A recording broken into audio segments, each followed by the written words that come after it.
Assalomu alaykum tanamizning barcha a'zolari.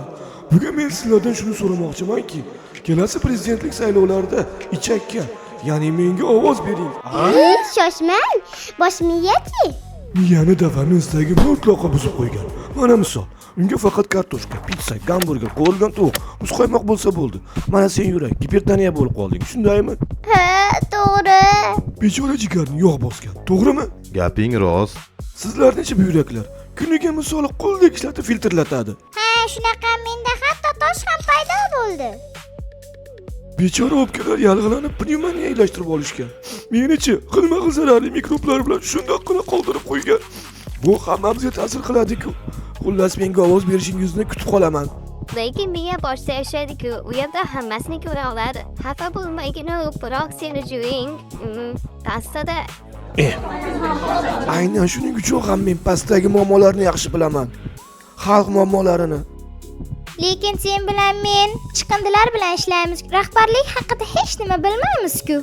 Birodar, menda 100 milliondan ortiq neyronlar bor. Miyaga nima qilish kerakligini men aytaman. Xo'sh, bu yerda nima bo'lyapti? Nega hech kim ishlamayapti? A'zolar yangi boshliq xohlayapti.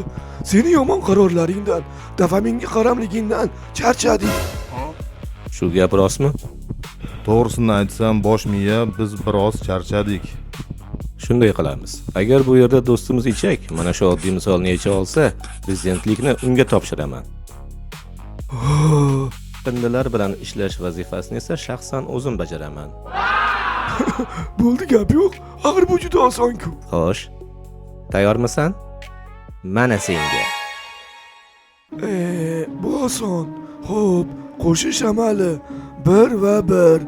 Tak, birni yodda tutamiz, keyin hisoblaymiz. Bilmadim. Neyronlarim yetmadi.